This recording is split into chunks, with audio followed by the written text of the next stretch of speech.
नमस्कार, आपका स्वागत है इस खास कार्यक्रम रणक्षेत्र में। आज हम बात कर रहे हैं बिहार चुनाव 2025 के माहौल और उससे जुड़ी हुई तैयारियों की। जी हां, बिहार विधानसभा चुनाव 2025 की तारीखों को लेकर सभी पार्टियों की दिल की धड़कनें बहुत ज्यादा बढ़ गई हैं। मुख्य चुनाव आयुक्त ज्ञानेश कुमार ने पटना में प्रेस कॉन्फ्रेंस की। हालांकि इस प्रेस कॉन्फ्रेंस में चुनाव की तैयारियों की घोषणा अभी नहीं हुई। मुख्य चुनाव आयुक्त ने बिहार में मतदाता सूची के विशेष गहन पुनरीक्षण एसआईआर की कवायद के पूरे होने पर संतोष जता दिया है। आपको बता दें कि सीईसी ज्ञानेश कुमार ने बिना राहुल गांधी का नाम लिए जवाब दिया। उन्होंने कहा कि चुनाव के बाद एसआईआर कराया जाए। इस चुनाव के बाद इसको होना चाहिए था, यह न्याय संगत नहीं है। जब हमारे बीएलओ ने घर घर जाकर फॉर्म भरवाए तो सभी राजनीतिक दलों, सभी बूथ लेवल एजेंटों को अपने दावे और आपत्ति देने की पूर्ण स्वतंत्रता थी। बता दें कि उन्होंने दावा किया है कि इस कवायद से राज्य में 22 वर्षों के बाद मतदाता सूची का शुद्धिकरण हुआ। हमारे पास 243 निर्वाचन क्षेत्रों में से प्रत्येक में एक ईआरओ है। इस काम को पूरा करने में 90,207 बीएलओ ने उनकी मदद की, जिससे 22 वर्ष के बाद मतदाता सूची का शुद्धिकरण आराम से हो पाया।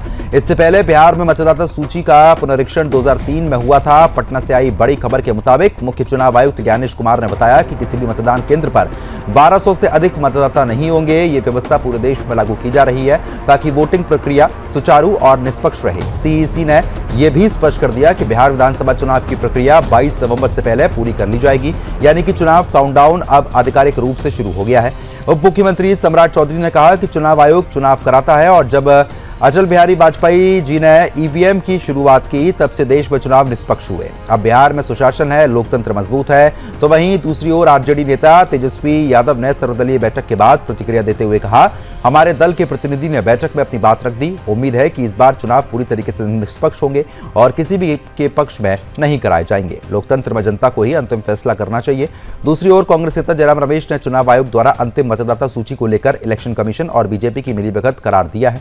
उनका मानना है कि ये प्रक्रिया बीजेपी को लाभ पहुंचाने के लिए हो रही है। कुल मिलाकर बिहार में चुनावी घमासान है और आज हम इसी मुद्दे पर चर्चा कर रहे हैं। इस कड़ी में हमारे साथ कुछ खास मेहमान भी जुड़ेंगे और उनसे भी हम यही सवाल पूछेंगे कि आखिरकार बिहार में तैयारी कैसी चल रही है और खास तौर पर एसआईआर के बाद क्या कुछ बदलाव जो है वो यहां पर आएगा। अब खास मेहमान हमारे साथ जुड़ चुके हैं, उनका भी रुख कर लेते हैं। बीजेपी प्रवक्ता है अनिकेत झा, आपका बहुत बहुत स्वागत है।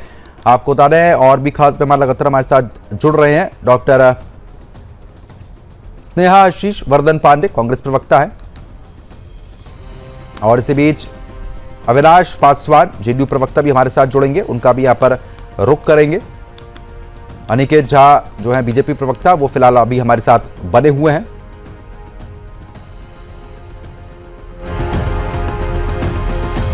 तो फिलहाल इससे पहले आपको कुछ नेताओं की प्रतिक्रिया भी हम सुनाते हैं कि उनका क्या कुछ कहना है।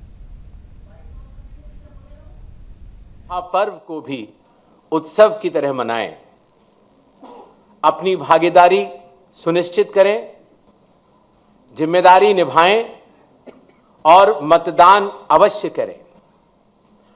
अपना भागीदारी पक्का करी, जिम्मेदारी निभाएं, आप वोट जरूर करें। धन्यवाद।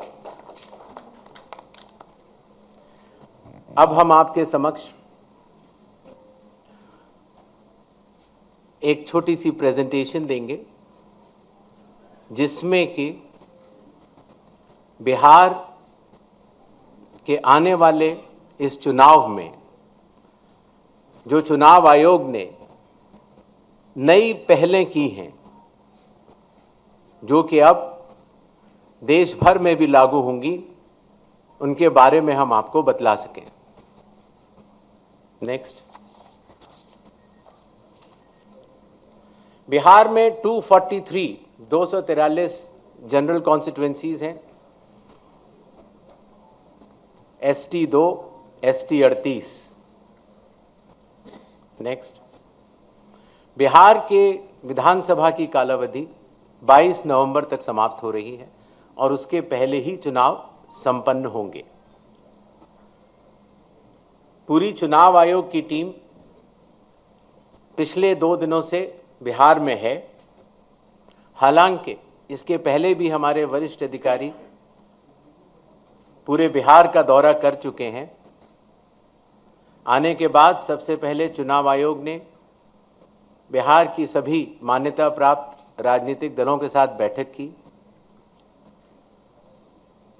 बिहार के सभी डीएम, एसपी, एसएसपीज, आईजी, डीआईजीज, कमिश्नर्स के साथ साथ सभी एनफोर्समेंट एजेंसीज के हेड और नोडल ऑफिसर्स के साथ भी मुख्य निर्वाचन अधिकारी Bihar, state police nodal officer और सीएपीएफ के नोडल अधिकारियों के साथ बैठक की और उसके बाद बिहार के मुख्य सचिव, बाकी सचिव के साथ भी बैठक हुई, डीजीपी से के साथ बैठक हुई और अब हम आखिरी चरण में हैं। जो सब कुछ हुआ उसका ब्यौरा आपको देकर फिर हम लोग वापस दिल्ली प्रस्थान करेंगे। इलेक्शन कमीशन ऑफ इंडिया चुनाव कराती है। आज तक जितने भी चुनाव हुए हैं वो पूरा देश जानता है कि जब से सरदेय अटल बिहारी वाजपेयी जी ने ईवीएम लाया तब से एकदम निष्पक्ष चुनाव हो गया। चाहे वो यूपीए की सरकार बनी हो, एनडीए की सरकार बनी हो, भाजपा की सरकार बनी हो, आज इलेक्शन कमीशन इसका दायित्व निभा रहा है और हम लोग भी चाहते हैं कि साफ सुथरा चुनाव हो। और बिहार में अब सुशासन है, बिहार में सत्ता से कोई भी अपराधी बच नहीं पाया। नीतीश कुमार जी का ऐसा नेतृत्व रहा है, इसलिए आज सरदेय कैलाशपति मिश्र जी के कहूंगा कि उनके दिखाए हुए रास्ते और निष्पक्ष चुनाव दोनों को साथ समझिए कि उन्होंने जो मार्गदर्शन दिया है बिहार को आगे ले जाने में, उसमें बिहार आगे बढ़े। हमारे दल के प्रतिनिधि लोग गए थे, अपनी बात को रखा है उन्होंने और उम्मीद करते हैं कि इस बार बिहार का चुनाव जो है निष्पक्ष तरीके से हो, ना कि किसी को मदद करने के लिए चुनाव कराया जाए। लोकतंत्र में जनता मालिक है और जनता को पूरा अधिकार और हक बनता है कि चुनाव जो है फ्री और अच्छे वातावरण में। ये लगातार जो है इस तरह की घटनाएं जो है सामने आ रही है, चाहे राष्ट्रगान का अपमान का हो, चाहे जिस भाषा का प्रयोग एक मुख्यमंत्री पूर्व मुख्यमंत्री के प्रति करते हो, या महिलाओं की बात हो, या कल जिस तरीके से उनके हाथ जोड़ने का या इशारे का जो तस्वीर हम लोगों के सामने आया है, ये साफ तौर पर दिखाता है कि अब नीतीश कुमार जी जो है बिहार चलाने के योग्य नहीं रह गए। अब उनकी स्थिति जो है ठीक नहीं है। उनका चेहरा आगे करके कुछ लोग जो है सिंडिकेट जो है रिटायर्ड अधिकारियों का हो या चंद जनता दल यूनाइटेड में ऐसे नेता हैं, वो उसका इस्तेमाल कर रहे हैं अपना तिजोरी भरने के लिए। तो सबका भी आने वाले समय में सबका पोल जो है खुलेगा ही, लेकिन जो तस्वीरें हम लोग जो देख रहे हैं नीतीश कुमार जी की, वो बेहद हमको। अब खास मेहमान हमारे साथ लगातार बने हुए हैं, उनका रुख कर लेते हैं और इस चर्चा को आगे बढ़ा लेते हैं। बीजेपी प्रवक्ता है अनिकेत झा हमारे साथ लगातार बने हुए हैं और इसी बीच कांग्रेस प्रवक्ता भी हमारे साथ जुड़ गए हैं, डॉक्टर स्नेहाशीष वर्धन पांडे जी हैं, वो भी हमारे साथ लगातार बने हैं। अनिकेत जी, सबसे पहले आप ही के पास आऊंगा क्योंकि अब जिस तरीके से प्रेस कॉन्फ्रेंस जो है वो यहाँ पर हुई है, सूची फिलहाल SIR को लेकर पहले ही जारी कर दी गई थी, लेकिन तारीख नहीं बताई गई है, तारीख भी जल्दी यहाँ पर बता दी जाएगी। किस तरीके से आप लोग की तैयारी है? के सभी दर्शकों को और आप सभी को प्रणाम। देखिए, आज इलेक्शन कमीशन के द्वारा 2 दिन से पटना में बैठक चल रही है। पहला बैठक जो पॉलिटिकल पार्टी जो मान्यता प्राप्त उन सभी के साथ में बैठक किया गया और मुझे लगता है कि अभी तक में किसी भी पॉलिटिकल पार्टी के द्वारा कोई भी आपत्ति नहीं दर्ज कराई है इस 2 दिन के बैठक में। सभी लोगों ने अपनी बातों को रखा है, जो कितने चरण में चुनाव होना चाहिए, अपनी अपनी बातों को सबने रखा है। दूसरा बैठक जो है वो बिहार के प्रशासन से जुड़े हुए लोगों के साथ में, चाहे PM हो, चाहे SP हो, चाहे मुख्य न्याय अपने चीफ सेक्रेटरी हो, सबके साथ में बैठक हो गई है। और आज जो प्रेस वार्ता की गई है इलेक्शन कमीशन ऑफ इंडिया के चीफ के द्वारा, मुझे लगता है कि उस प्रेस कॉन्फ्रेंस के बाद जो आंसर और क्वेश्चन का जो टाइम चला, उसमें लगभग सभी तरीके के सवाल जो आए, मुझे लगता है कि उसमें कहीं भी कोई भी सवाल को प्रेस के द्वारा दबाया नहीं गया है। जो जनता के मन में सवाल होगा, जो विपक्ष के मन में सवाल होगा और जो सरकार में जो दल है उनके कार्यकर्ताओं के भी मन में जो सवाल होगा, वो सारे सवाल इलेक्शन कमीशन ऑफ इंडिया की चीफ से पूछा गया और मुझे लगता है कि उन्होंने बखूबी उन सारी चीजों का जवाब दे दिया है। एक चीज बड़ा इसमें नोटिस करने वाला है कि नाम कटने पर जो एक विवाद चल रहा था कि नाम लोगों के काट दिए जा रहे हैं, नाम लोगों के काट दिए जा रहे हैं, उसमें आज इलेक्शन कमीशन ऑफ इंडिया के द्वारा कहा गया कि नॉमिनेशन से 10 दिन पहले तक जिनको लगता है वो उस पे करेंगे। तो मुझे लगता है काफी सार्थक रूप से इलेक्शन कमीशन ऑफ इंडिया का यह दौरा रहा है और अभी तक किसी प्रकार की किसी भी राजनीतिक दल के द्वारा कोई आपत्ति नहीं दर्ज कराई गई है इस बैठक में। ठीक है, एक बैठक होती है लेकिन उससे पहले विपक्ष भी अपनी बैठक जो है वो यहां पर कर रहा है। कांग्रेस प्रवक्ता ही लगातार बने हुए हैं। पांडे जी, आप भी इस बात पर प्रकाश जरूर डालें क्योंकि देखिए विपक्ष लगातार अपनी बैठकें कर रहा है। कांग्रेस की क्या कुछ रणनीति है, क्योंकि अब दिन ज्यादा नहीं बचे हैं और समय कम है, समय कम होता है तो तैयारियां तेजी के साथ करनी होती हैं। आप लोग की तैयारी कैसी चल रही है? देखिए, जब भी ये बात एसआईआर की आई थी, स्टार्टिंग से हम लोग लगातार इस मुद्दे पे एक्टिव रहे, सक्रिय रहे और इसमें सबसे ज्यादा नुकसान हो रहा था युवाओं का, पिछड़े तबके के लोगों का सबसे ज्यादा नुकसान हो रहा था। उनका नाम काटने की ये कवायद पूरी तरीके से चल रही थी और जिस तरीके से प्रचारित किया गया एसआईआर को बिहार में कि घुसपैठिए जो घुसे हुए हैं उनको निकालने की ये प्रक्रिया है, इस तरीके की बातें यहाँ इलेक्शन कमीशन या भारतीय जनता पार्टी के नेताओं के द्वारा कही गई और इसमें सबसे ज्यादा एक वाजिब बात निकल के आई कि अब भारतीय जनता पार्टी के ही नेता अमित शाह जी ही बोल रहे हैं कि कोई घुसपैठिया नहीं और ऐसा ईसीआई ने इसे स्पष्ट कर दिया। तो एक बात तो क्लियर था कि इस मामले को बरगलाते हुए शुरुआत की गई थी और ये पूरी प्रक्रिया थी कि हमने जिस तरीके से महाराष्ट्र और कर्नाटक का मुद्दा उठाया था ये उसी की वानगी थी और उसी को हमने देखा था कि किस तरीके से वोट को प्रभावित करने की कुत्सित प्रयास किया जा रहा है भारतीय जनता पार्टी के इशारे पे। हम लोगों की तमाम आपत्तियां हैं। कल हमारे प्रदेश अध्यक्ष जी राजेश राम जी ने इस पर बकायदा एक प्रेस कॉन्फ्रेंस किया, 12 सवाल हमने दागे थे ईसीआई से, लेकिन आज भी वो तमाम सवाल अनुत्तरित हैं। लेकिन सबको मालूम है, पांडे जी, लेकिन अगर किसी चीज का शुद्धिकरण हो रहा है कोई इतनी लंबी, क्योंकि 2003 के बाद 2025 अब खत्म होने वाला है, इतने लंबे समय में बहुत से मृत व्यक्ति हैं, उनकी भी लगातार चली आ रही है आधार सूची। उसके अलावा भी कुछ लोग ऐसे हैं जिनके फर्जी हैं प्रमाण पत्र, वो भी लगातार चले आ रहे हैं। अगर उसको शुद्ध किया जा रहा है, शुद्धिकरण किया जा रहा है, तो उसमें दिक्कत क्या है? आप ऐसा क्यों सोच रहे हैं कि नाम काटे जा रहे हैं, आप लोग को हराने की साजिश है? नहीं, हमारी आपत्ति इस चीज की नहीं थी। हमारी आपत्ति पूरी तरीके से थी कि जो डॉक्यूमेंट्स मांगे जा रहे थे, आज तक आधार को उन्होंने नहीं किया था। जब सुप्रीम कोर्ट ने हस्तक्षेप किया तब आधार को उन्होंने माना और आपको भी मालूम है एसआईआर से जुड़े जो भी बिहार के लोग होंगे और आप लोग चूंकि खबर में रहते हैं तो इन चीजों को समझते हैं कि कितनी बाढ़ की त्रासदी के बीच में ये प्रक्रिया शुरू की गई थी। मैं एक आंकड़ा रख देता हूं, 1 अगस्त 2025 को एसआईआर के माध्यम से 65,64,000 नाम हटाए गए थे और जब 30 सितंबर 2025 को जो अंतिम सूची आई थी उसमें 68,60,000 नाम काटे गए थे, जिनमें 3,66,000 नाम को पुनः अंकित किया गया था। और फॉर्म 6E जिसके तहत ये नए वोटर्स को एनरोल किया जाता है उसमें 21,53,000 नए वोटरों को जोड़ा गया था, जिनमें 65 से 70 वर्ष के आयु वर्ग के भी मतदाता थे। इस बात पे हमारी आज भी आपत्ति है कि मशीन रीडेबल जानकारियां अभी भी हमें नहीं दी गई है। अभी भी बहुत सारी चीजें हैं जिसपे हमारी डिमांड है, जिसको अनसुना किया जा रहा है और ये बिहार के आम मतदाताओं के हक मारी का जो प्रक्रिया किया गया एसआईआर के नाम पे, उसकी खिलाफत हम लोग करते रहेंगे। ठीक है, आप खिलाफत कर रहे हैं, मुद्दे पे रहेंगे। अनिकेत जी, पहले ईवीएम थी, अब एसआईआर आ गया। देखिए, हक मारी की बात तो कांग्रेस पार्टी ने नहीं करे।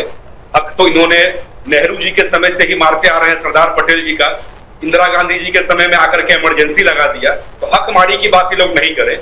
दूसरा, जहां तक बात रहा आधार कार्ड का, तो आज इलेक्शन कमीशन ऑफ इंडिया के द्वारा ये कहा गया है कि आधार कार्ड का जो एक्ट है उसको जब आप पढ़ेंगे तो वो ये नहीं दर्शाता है कि आधार जिस व्यक्ति के पास में है वो आधार कार्ड जन्म तिथि का प्रमाणित नहीं है, वो उसकी नागरिकता का प्रमाण नहीं है। और वोटर वही होगा जो इस देश का नागरिक होगा, जो उस बूथ पर रहने वाला हो। सुप्रीम कोर्ट ऑफ इंडिया के द्वारा, माननीय न्यायालय के द्वारा ये कहा गया कि उसको आप ऐड कीजिए, तो वो 12वीं में भी रहा, उसको माना गया कि नहीं ये अब इसको जोड़ा जाएगा, लेकिन माननीय न्यायालय के आदेश के बाद और सुप्रीम कोर्ट ऑफ इंडिया के कहने के बाद ये ऐड हो गया, उसके आदेश का पालन किया गया। लेकिन जब आप देखेंगे आधार कार्ड के एक्ट को, तो उसमें ये कहीं भी नहीं माना जाता है जो ये किसी व्यक्ति के नागरिकता का प्रमाण है या किसी व्यक्ति के जन्म तिथि का प्रमाण है। तो किस हिसाब से इलेक्शन कमीशन ऑफ इंडिया अपने मन से उसको डाल देगी और फिर ये कहते जो जबरदस्ती आधार कार्ड डाला गया है ताकि घुसपैठियों को वोट डालने का काम किया जाए।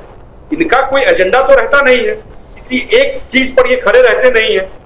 इलेक्शन कमीशन ऑफ इंडिया अगर एसआईआर कराए तो इनके वोटर के नाम काटे जा रहे हैं।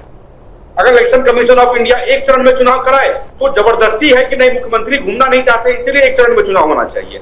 अगर ये हरियाणा में चुनाव हार जाते हैं तो इलेक्शन कमीशन ऑफ इंडिया और ईवीएम पर ये दोषी डालते हैं। लेकिन वही अगर ये झारखंड में चुनाव जीतेंगे तो वहां पूरी तरीके से जनता सजग थी, हिमाचल का भी जिक्र कीजिए, कांग्रेस की लहर है। इस प्रकार का जो है कि ये दोहरापन नहीं चलेगा। या तो ये सब जगह पर त्याग करें। ठीक है पांडे जी, लोकसभा के चुनाव में इनके नेता है वो त्याग पत्र दें। ठीक है। अब पांडे जी, अब बात ये है ना, अब ईवीएम को ठीक है बताना चाहिए कि अगर बिहार का विधानसभा चुनाव एनडीए गठबंधन जीती है तो आखिर इसका श्रेय किसको देंगे? बिहार की जनता को देंगे, एनडीए सरकार को देंगे, या फिर ये इलेक्शन कमीशन ऑफ इंडिया? नहीं, अगर बिहार में आप लोगों की सरकार आ जाती है पांडे जी, अगर ये चुनाव जीतते हैं, महागठबंधन के लोग अगर चुनाव जीतते हैं तो उसका श्रेय किसको देंगे? इलेक्शन कमीशन ऑफ इंडिया को देंगे या राहुल गांधी को देंगे, तेजस्वी यादव को देंगे? नहीं ठीक है, ठीक है। अगर ठीक है, अगर बिहार में आप लोगों की सरकार आ जाती है पांडे जी, तो एसआईआर की बात तो आप खत्म ही कर देंगे, फिर आप ये कह देंगे कि साहब अब तो सब कुछ बढ़िया चल रहा है। बिहार में तो हमारी सरकार आने वाली है। अच्छा, आपने पहले ही ख्वाब सजा लिया। भारतीय जनता पार्टी और जदयू की नीतियों से इतनी त्रस्त हो गई है बिहार की जनता कि इनको तो पूरी तरीके से बदलने वाली है। मेरे फिर से ये बात हम कह रहे हैं, हम लोग चिल्लाने वाले नहीं हो गए, हम लोग फैक्ट पे बात करते हैं। नहीं, एक एक करके चर्चा करेंगे। अब चर्चा ऐसे नहीं हो सकती ना प्रद्युमन जी, ऐसे चर्चा नहीं होती है। अगर चिल्लाने क्या अनिकेत जी, मैं आऊंगा आपके पास, एक एक करके करते हैं चर्चा। नहीं होगा इसका कोई डिबेट, कुछ निकलना चाहिए ना भाई। अब फिर चिल्ला रहे हैं, बड़ी बात है, इन्हीं को बोलने दिया जाए। नहीं, एक एक करके बात चिल्लाते रहिए, एक एक करके आराम से बात कर सकते हैं, आराम से हर चीज का हल निकलता है ना। एक एक करके आसानी से समझा रहा हूं कि 12 डिमांड्स कांग्रेस पार्टी ने रखी थी।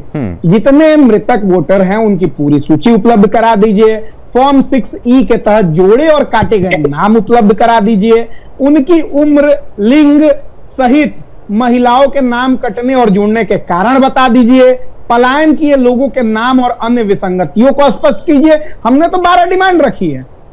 इलेक्शन कमीशन ऑफ इंडिया उलूल जुलूल बातें कर रहे हैं, इनको समझ में ही नहीं आ रहा है कि जो लोकतांत्रिक प्रक्रिया में अगर एक राजनीतिक दल की आपत्ति है और उस बात को वो नहीं स्पष्ट कर पा रहे हैं, तो ये कहीं ना कहीं उनके जो उनको मिला है विशेषाधिकार, उस पे ये कहीं ना कहीं वो पर्दा डालने का काम कर रहे हैं। वो नहीं चाहते हैं कि इन मुद्दों पे चर्चा हो। और भी आंकड़े हैं, अगर अनिकेत जी कहेंगे तो मैं उन्हें पढ़ के सुना दूंगा कि गया में कितने वोट से चुनाव आपने जीता था, भारतीय जनता पार्टी के ही प्रत्याशी थे। गया विधानसभा में कितने वोट जोड़े गए, जमुई में कितने नाम काटे गए, कितने जोड़े गए, पूर्णिया में कितने नाम काटे गए, कितने जोड़े गए।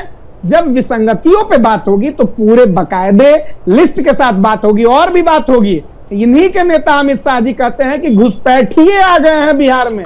कैसे गृह मंत्री महोदय हैं, 10 साल से आपकी सत्ता है, क्या कर रहे थे? निकम्मे हैं। अरे उससे पहले किसकी सरकार थी? अब समय तो लगता है ना घुसपैठियों को निकालने में। 11 साल मिल गया प्रद्युमन जी, आपको 10-11 साल मिल गया, क्यों नहीं निकाले हैं? चलिए ठीक है, एक मेहमान और हमारे साथ जुड़ गए हैं, मैं उनका भी रुख करा देता हूं। मैं आपके पास लौट रहा हूं। अविनाश पासवान जी भी हमारे साथ जुड़ चुके हैं। अविनाश जी, ठीक है, इन्होंने बाहर किया है। चलिए ठीक है, मैं आ रहा हूं आपके पास। अविनाश जी, अब देखिए ना, अब तैयारियों की बात यहां पर चली। ठीक है पांडे जी, एसआईआर और ईवीएम को हटा देते हैं, हम तैयारियों की बात कर लेते हैं क्योंकि चुनाव नजदीक है। अभी स्थिति बिहार में बड़ी असमंजस की बनी हुई है क्योंकि जो पार्टियां हैं वो अपनी अपनी जीत का दम भर रही हैं। तो कांग्रेस भी दम भर रही है यहां पर, आपकी क्या राय है? देखिए, मैं तो सबसे पहले नमस्कार करता हूं आपके माध्यम से पूरे बिहार की जनता को। और मैं, क्योंकि अभी मैंने लेट ज्वाइन किया, इसके लिए मैं माफी मांगता हूं आपसे। और मैं सुन रहा था, मैंने जैसे ही ज्वाइन किया तो मैं सुन रहा था, और कांग्रेस के प्रवक्ता ने जो कहा उसके ऊपर 2 टिप्पणी करूंगा, उसके बाद मैं अपनी बात रखूंगा। पहली बात तो कांग्रेस को ये एथिकल राइट है ही नहीं कि वो एसआईआर के प्रोसेस पे टिप्पणी कर सके, बिकॉज जब एसआईआर का मुद्दा सुप्रीम कोर्ट में गया तो ये लोग पिटिशनर नहीं थे, तो इनको तो एथिकल ग्राउंड पे इसके ऊपर टिप्पणी ही नहीं करनी चाहिए थी। दूसरी बात, ये अभी रिसेंटली इन्होंने जो ये अति पिछड़ा न्याय संकल्प जारी किया है, इसके ये भी एथिकली कितना इनकरेक्ट है आप समझिए कि 85 मेंबर्स हैं सीडब्ल्यूसी में, कांग्रेस वर्किंग कमेटी में, जिसमें से सिर्फ 4 बिहारी हैं, और उस 4 बिहारी में से एक भी मतलब अति पिछड़ा नहीं है, और आप स्टेज पे जाके अति पिछड़ा न्याय संकल्प का वो जारी करते हैं, तो किस एथिकल ग्राउंड पे आपने किया है? तो आपकी जो ये पॉलिसी है ना सर, कांग्रेस की पॉलिसी हमेशा क्या रही है, वो एक पर्टिकुलर सेक्ट को, एक पर्टिकुलर उसको अपीज करने की जो पॉलिसी रही है ना, और वो ये मंशा साफ साफ दिखती है कि जब इलेक्शंस आते हैं तभी आपको बिहार की, मतलब आप एक पॉलिटिकल टूरिस्ट हैं और अब बिहार में आते हैं, आपको लगता है कि आपके इन झांसों में बिहार की जनता आ जाएगी। अगर आपको ऐसा लगता है तो मैं आपसे माफी मांगता हूं, ऐसा कुछ होने वाला नहीं है, क्योंकि बिहार की जनता ने ये अपना मन बना लिया है कि इस बार फिर से माननीय मुख्यमंत्री श्री नीतीश कुमार जी के नेतृत्व में एनडीए सरकार बिल्कुल हमारे दोबारा सत्ता में आ रही है। अब आते हैं कि हमारी तैयारी क्या है। तैयारी ये है कि हमारी जो हमेशा से पॉलिटिक्स रही है वो हमेशा न्याय के साथ डेवलपमेंट की रही है, इंक्लूसिव डेवलपमेंट की रही है, और हमारे सेंटर में हमेशा महिलाएं रही हैं। ठीक है, जब से नीतीश कुमार जी ने 2005 में सत्ता संभाला तब से लेके आज तक उन्होंने महिलाओं के लिए इतने सारे काम किए हैं जो कि हम सब जानते हैं, चाहे वो पोशाक योजना हो और साइकिल योजना हो, जिससे बच्चियां स्कूल गई, जिससे लिटरेसी रेट जो कि आपके पीरियड में, मतलब आपके पीरियड कहने का मतलब है 1990 से लेके 2005 जो आरजेडी का पीरियड था और उससे पहले, उस पीरियड में 37% लिटरेसी रेट होती है, और उसके बाद हमारे टाइम में आते आते it has reach to around 75%, जहां पे कि अगर हम इलेक्ट्रिफिकेशन की बात करें, आपके टाइम में 10 से 15% इलेक्ट्रिफिकेशन होता है, और हमारे पास आते आते इट इज ऑलमोस्ट 100%। जहां पे हम पक्के सड़क की बात करें तो आपके समय की तो मैं बता दूं कि आज उस समय बिहार के किसी भी एक एरिया से पटना पहुंचने में 8 से 10 घंटे लग जाते थे, और आज 3 से 4 घंटे में आप बिहार के किसी भी एरिया से पटना पहुंच सकते हैं। तो हमारा मुद्दा हमेशा से डेवलपमेंट का रहा है। चलिए ठीक है, आपका मुद्दा डेवलपमेंट का रहा है, महिलाओं को आगे बढ़ा रहे हैं। पांडे जी आप बताइए ना, आप बिहार ने जंगल राज भी देख लिया, उसके बाद का परिवर्तन देख लिया, महिलाओं को सशक्त बनाया जा रहा है, प्रधानमंत्री बड़ी सौगात दे रहे हैं, बिहार में उदय हो रहा है, बदलाव हो रहा है, तो फिर आप लोगों को दिक्कत क्यों है? बोलिए पांडे जी। अविनाश भाई से पूछिएगा कि जदयू की उत्पत्ति कब हुई है और बिहार में बिजली का रेट सबसे महंगा क्यों है, ये जरा पूछ लीजिएगा। और बिहार में बिजली विभाग के जो प्रधान लोग होते थे वो आजकल कहां बैठे हुए हैं, किस जेल में बैठे हुए हैं, वो जरा पूछ लीजिएगा। और क्यों इतना रेट हाई है बिहार में। और अडानी जी का जो नया पीरपैंती में लग रहा है थर्मल प्लांट, ठीक है, पासवान जी बताइए कितने रुपए में जमीन इन्होंने, ठीक है अविनाश जी बताइए, चर्चा, ठीक है अविनाश पासवान बताइए। बिहार में आपने कहा कि इलेक्ट्रिसिटी के रेट बहुत ज्यादा है, मैं आपसे जानना चाहता हूं कि क्या रेट चल रहा है। क्या आपने कभी कंपेयर किया है बाकी के स्टेट्स में कि इलेक्ट्रिसिटी की रेट कितनी है? क्या आपने ये बता दीजिए आप ही, मेरी जानकारी दुरुस्त कर दीजिए, बता दीजिए आप ही। आप बताइए ना, आपने एलिगेशन लगाया ना, अरे तो बता दीजिए, आप रेट बता दीजिए ना। बर्डन ऑफ प्रूफ तो आपके ऊपर जाता है ना, पहला बर्डन ऑफ प्रूफ तो आपके ऊपर जाता है ना सर। कब हुई है बस ये बता दीजिए। मैं बताता हूं आपको पता है जदयू कब, बाकी के राज्यों में पार्टी बनी, मैं आपको ये बता देता हूं, सुनिए अब मेरी बात सुन लीजिए आप। जदयू कब पार्टी बनी, मेरी बात सुन लीजिए सर, मेरी बात सुन लीजिए। अरे पार्टी बनने से उस बात का क्या मतलब है पांडे जी, सत्ता में तो है ही ना। ठीक है, नहीं पांडे जी बता रहे हैं ना, उनको इतिहास की जानकारी दे देना चाहते हैं। अपने पार्टी का इतिहास जिनको नहीं मालूम है वो आके डिबेट कर रहे हैं लोग, बिजली का रेट जिनके नहीं मालूम है वो डिबेट कर रहे हैं। अच्छा, और 100% बिजली के बारे में चर्चा कर रहे हैं। बताइए ना, आपने एलिगेशन लगाया तो आपके पास डेटा होना चाहिए ना कि बाकी के स्टेट में आप रेट बता दीजिए। हम तो बार बार बोल रहे हैं, आप बताइए ना, आप बताइए ना बिजली का रेट है नहीं मालूम है, गूगल कर लीजिए, गूगल कर लीजिए, गूगल कर लीजिए, ऐसे एलिगेशन हम गूगल कर लीजिए, गूगल का जवाब देने बैठा हूं यहाँ पे, पूरा समय दे रहा हूँ, गूगल कर लीजिए। बिजली का रेट नहीं मालूम होगा, आंकड़ों के साथ एलिगेशन लगाइए ना। कब हुई है ये नहीं मालूम होगा, लेकिन चल देते हैं बताने 100% नहीं है भाई, अमाउंट है और Y is less than X, मैं तब बताऊंगा ना। आप ऐसे बताइए ना, आइए ना, बिहार के है ना, नहीं है, हिसाब से बताइए, रेट बता दीजिए, रेट बताइए, डेवलपमेंट नहीं हुआ है, बिजली का रेट बताइए, कितना प्रति यूनिट है, डोमेस्टिक कितना है, इंडस्ट्रियल कितना है, जरा बता दीजिए हमको बिहार का, और गुजरात का बता दीजिएगा, महाराष्ट्र का बता दीजिएगा। चलिए ठीक है, अब ठीक है, अब आप एक बात के पीछे पड़ गए, वो जवाब नहीं देना चाह रहे, आप समझ जाइए ना उस बात को। चलिए ठीक है, आगे बढ़ लेते हैं। ठीक है, और भी मेहमान हमारे साथ लगातार बने हुए हैं। अनिकेत जी, क्योंकि देखिए अब चर्चा को इस तरीके से मोड़ने की कोशिश ना की जाए, क्योंकि लगातार अब कोशिश यही है हमारी कि बिहार में आप लोगों की तैयारी क्या है उस पर फोकस होना चाहिए। जनता भी जानना चाह रही है ना कि अब महिलाओं को सशक्त करने का प्रयास किया जा रहा है। चुनाव जीतने के बाद अगर आप लोग सत्ता में दोबारा से वापस आते हैं, उसके बाद का रोड मैप क्या है? देखिए, हमारे पार्टी की तैयारी पहले आपको हम बता देते हैं, हमारे अलायंस की तैयारी क्या है। अभी तक पूरे बिहार के प्रत्येक विधानसभा में लगभग एनडीए कार्यकर्ता सम्मेलन हो चुका है। हमारी अलायंस की जो ताकत है और हमारा अलायंस कितना स्ट्रांग है और कितना यूनाइट है, वो बिहार की जनता तक मैसेज जा चुका है। हमारा प्रत्येक कार्यकर्ता, प्रत्येक दल का, किसी भी दल को टिकट मिलेगा, हर एक पार्टी हमारा जो अलायंस का है वो वहां पर उस कैंडिडेट को जिताने में लगेगा। ये हमारी सबसे पहली तैयारी है। विपक्ष में आप देखिए तो अभी तक में नाम भी घोषित नहीं हुआ है कि इनका चेहरा कौन होगा। एक ड्राइवर आते हैं और यहाँ के बिहार के सबसे बड़े नेता जो कहते हैं लालू प्रसाद जी हैं, उनके पुत्र तेजस्वी यादव को खलासी बना करके पूरा बिहार घुमा दिए, लेकिन एक बार भी घोषणा उनके नाम की नहीं हुई। जिस कांग्रेस पार्टी का वोट खा गया है राष्ट्रीय जनता दल, उस राष्ट्रीय जनता दल के लोगों को माथा पर बैठा करके घुमाने का काम कांग्रेस पार्टी कर रही है। तो ये इनका अपना फाइल है, लेकिन अभी तक जनता के समक्ष ये बात निकल करके नहीं आया है कि अलायंस में इनके तरफ से चेहरा कौन है। तो ये हमारा बड़ा फैक्टर है कि हमारे पास में साफ नियत और नीति स्पष्ट के नेता नीतीश कुमार है, और केंद्र में हमारे साथ में आदरणीय प्रधानमंत्री नरेंद्र मोदी जी हैं, जिनके द्वारा लगातार बिहार के लिए, बिहार के लोगों के लिए, बिहार के महिलाओं के लिए, बिहार के युवाओं के लिए, हर किसी के लिए विकास का काम करने का कार्य किया जा रहा है। आप जब इसको आकलन करेंगे कि कांग्रेस पार्टी जब केंद्र में थी और भारतीय जनता पार्टी जब केंद्र में है, तब बिहार को क्या मिला है और कांग्रेस पार्टी के समय में बिहार को क्या मिला, उतना ज्यादा अगर आप आंकड़ा में नहीं जाना चाहते हैं तो एक छोटा सा चीज जो पांडे जी बखूबी जानते होंगे कि इंदिरा गांधी जी के समय में महात्मा गांधी सेतु पुल का निर्माण हुआ था, और यही एकमात्र पुल था पटना से हाजीपुर जाने के लिए, मधुबनी जाने के लिए, मुजफ्फरपुर जाने के लिए। उसके बाद एक सिमरिया का पुल था जो राजेंद्र पुल जिसको हम लोग कहते हैं। उसके बाद अगर उस पुल का निर्माण हुआ तो वो सिर्फ और सिर्फ आदरणीय नरेंद्र मोदी जी के कार्यकाल में। जब श्रद्धेय अटल बिहारी जी की सरकार बनी, तब भूकंप के समय में कोसी पर बना हुआ पुल गिर गया था, जो कि कभी नहीं बना। वो बना कब? जब अटल जी की सरकार आई, और उसके बगल में जब रेलवे का काम शुरू हुआ, तब कब हुआ? जब नरेंद्र मोदी जी की सरकार आई।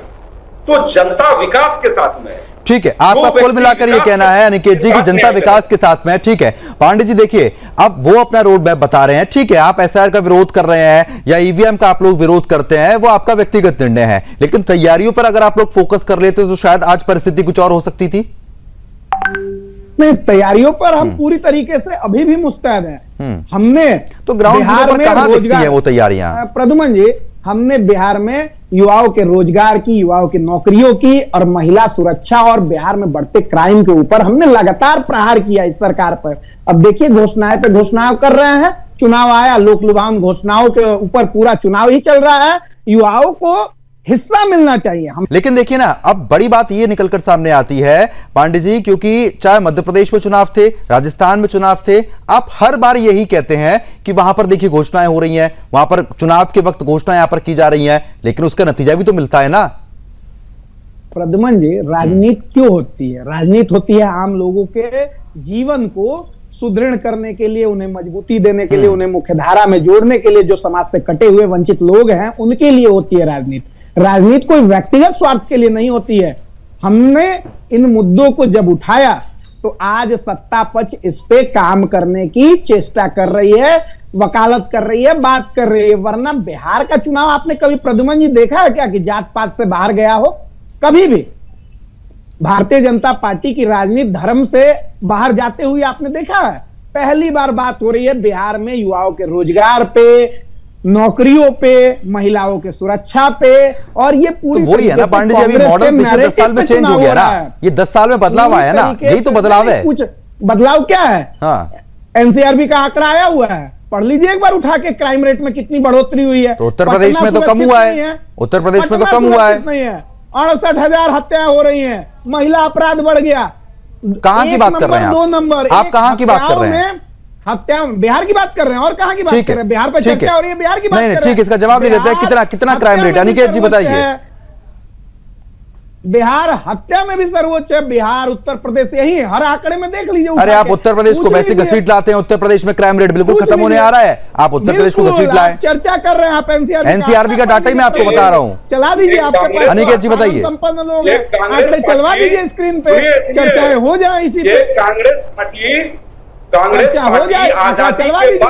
आप साधन संपन्न लोग हैं, चलवा दीजिए स्क्रीन पे एनसीआरबी का नया वाला ताजा वाला आंकड़ा, कौन सा राज्य कितने नंबर पे, तो मैं भेज देता हूं। नहीं पांडे जी, अगर एनसीआरबी का डाटा चला देंगे उसको भी आप कह देंगे कि भैया आप ही की संस्था है ये, उससे चलवा दीजिए, आप आंकड़े चलवा दीजिए, देख लीजिए बिहार में क्राइम का क्या स्थिति है। इस चीज को समझने की जरूरत है, चिल्लाइए मत। अरे मैं समझाता हूं, चिल्लाइए मत, आराम से, धैर्य से, चिल्लाने से डिबेट नहीं होता। जब हमसे सवाल होगा तो मैं जवाब दूंगा। आप चला दीजिए आंकड़े प्रद्युमन जी, मैं आपको चैलेंज करता हूं। अरे बीजेपी प्रवक्ता है तो जवाब देने के लिए सुनिए तो सही आप धैर्य से। एनसीआरबी के अरे एनसीआरबी डाटा छोड़िए ना, बीजेपी प्रवक्ता से आप सवाल का जवाब ले लीजिए ना, बात ही खत्म हो जाएगी। अनिकेत जी बताइए। दे देता हूं, चला दीजिए, पढ़ लीजिए। आप सुनिए, देश जब आजाद हुआ 1947 में, नहीं 1947 छोड़िए, आप 1947 छोड़िए, आप अभी की बात कीजिए जो वो आरोप लगा रहे हैं। देश आजाद हुआ 1947 में, और आज 2025 में भारत में बिहार को क्या बात करेंगे? देश की आजादी से बात होगा। जिस परिवार को पूरा देश चलाने का अवसर मिला, उसने बिहार के युवाओं के लिए एक क्रिकेट स्टेडियम का निर्माण नहीं करा। क्या बात करेंगे बिहार के युवाओं का अधिकार का? क्या बात करेंगे बिहार के युवाओं का अधिकार का? आज माननीय मुख्यमंत्री जी ने बिहार का पहला स्टेडियम, जो कि देश का दूसरा सबसे बड़ा स्टेडियम है, कि हमको 2025 में मिला है, बिहार में है। यही कांग्रेस पार्टी उसकी दोषी है। कहां बना, क्या हुआ, दल के लोग उसके दोषी हैं कि आज बिहार में के युवा खेल से भी दूर हो चुके थे। क्या बात करेंगे? इनको लाज लगता है टीवी पर आने में? इनको शर्म आना चाहिए कि जिस बिहार की मिट्टी में जन्म लिए, जिस बिहार की मिट्टी का पॉलिटिकल साइंस की डिग्री है, तो हम लोग थोड़ी घूम रहे हैं कि शर्म आएगी। हम पहला क्रिकेट स्टेडियम मिला है, इनके लिए बोलने के लिए है कुछ बोलेंगे? 10th वाले हम लोग थोड़ी है कि शर्म आएगी और डिलीट की डिग्री दिखा के घूमेंगे। ये यूनिवर्सिटी से पढ़ के हम लोग के शिक्षा मंत्री थोड़ी बने हैं कि शर्म आएगी हम लोगों को। सोनिया गांधी आरएसएस की शाखाओं से निकल कर विश्वविद्यालयों में प्रोफेसर थोड़ी हम लोग बने, कुलपति थोड़ी हम लोग बने हैं कि हम लोगों को शर्म आएगी। नहीं, अब आप आप भी वही बात कर रहे हैं, आप भी साफ साफ जवाब नहीं दे रहे हैं। 2014 में सरकार बनते ही समर्थन मूल्य पर 150 रुपए की कटौती करने वाली भाजपा क्या बोलेगी? बीफ एक्सपोर्ट में देश को दूसरे नंबर पर पहुंचा देने। अरे पांडे जी थोड़ा रुक जाइए ना, आप थोड़ा पानी वानी पी लीजिए। पांडे जी थोड़ा रुक जाइए। भाजपा क्या बोलेगी? बोलने का भी नहीं है क्या? सनातन धर्म का सोला ओढ़ के राजनीति करने वाले लोग बीफ एक्सपोर्टर बना देते हैं देश को, क्या बोलेंगे? नहीं, अब इस तरीके से मुझे समझ में नहीं आ रहा, दर्शक क्या समझेंगे आप लोग क्या बोल रहे हैं? नहीं, चर्चा ऐसे नहीं हो सकती, एक एक करके चर्चा होगी। इस देश का पहला और आखिरी वोट चोर है और राष्ट्रीय ठीक है निकेत जी, आ रहा हूँ। चले ठीक है, चले ठीक है, आप दोनों के पास लौट रहा हूँ। ठीक है निकेत जी, आपने बता दिया, हम समझ गए। ठीक है निकेत जी, ठीक है चले ठीक है, आपने चुनौती दी। ठीक है पासवान जी, अब आप मेरे को बस ये बता दीजिए, बिहार में कितनी हत्याएं हो रही हैं, लूट डकैती क्या कुछ हो रहा है बिहार में, एक बार बताइए। मैं आपको सारी चीजें बता रहा हूं। आप ये समझिए कि पहली बात तो ये जो पॉलिटिकल टूरिस्ट है कांग्रेस पार्टी, बिहार में जो पॉलिटिकल टूरिस्ट है वो आते हैं और क्या करते हैं, ये ईबीसी न्याय मतलब अति पिछड़ा न्याय संकल्प लेकर आते हैं और उपाधि की चोरी कर लेते हैं। किसकी? हमारे जो कर्पूरी ठाकुर जी मुख्यमंत्री थे, ईबीसी समुदाय से आते थे, उनकी उपाधि चुराने की कोशिश करते हैं ये लोग जननायक। हमारे रहते हुए ऐसा हम कभी नहीं होने देंगे, पहली बात।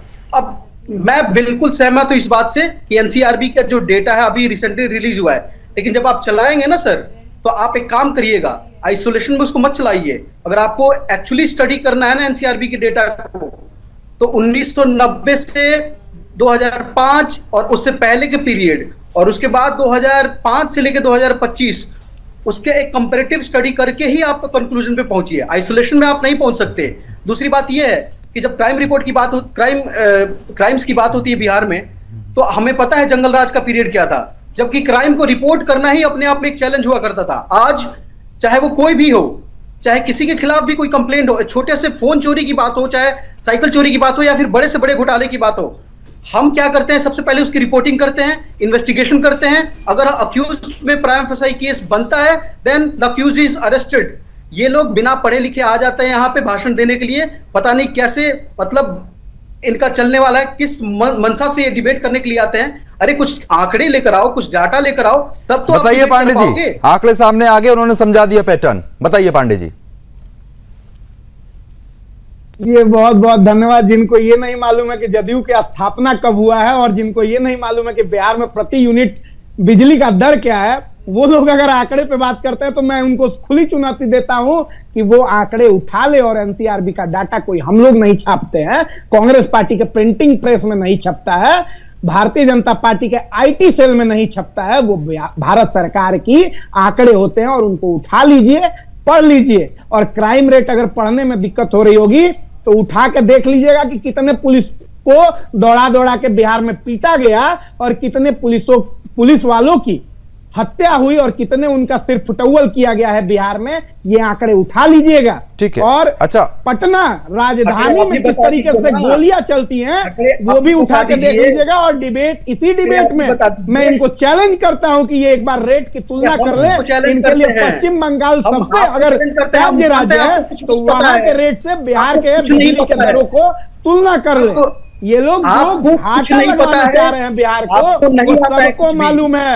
पीरपैंती में 1 रुपया प्रति साल पे 1200 एकड़ जमीन दे देते हैं 33 साल के लिए। इनसे क्या बात कीजिएगा, बिहार को बेच खाने वाले लोग हैं। और चला गया था मंत्रियों पे कितने भ्रष्टाचार लगे हैं, आरोप लगे हैं। हम क्यों नहीं हमसे बात करके आरोप बता रहे हैं, क्यों सच्चाई बता रहे हैं कि आखिर आरोप लगे हैं, क्यों नहीं खंडन कर रहे हैं? नहीं कर पाएंगे क्योंकि चोर भाई भारतीय जनता पार्टी और जदयू एक साथ बैठी हुई है। जो कि 1990 से 2005 के बीच में नेगेटिव ग्रोथ रेट हो गया था, उसको आंकड़े उठा के पढ़ते रहिए। का ग्रोथ रेट किया, आखिर ऐसा कैसे हुआ? ये सिर्फ और सिर्फ 90 में किसने समर्थन दिया था? जनता दल को किसने समर्थन दिया था? जरा पता कीजिए, पता कीजिए जनता दल को किसने समर्थन दिया था?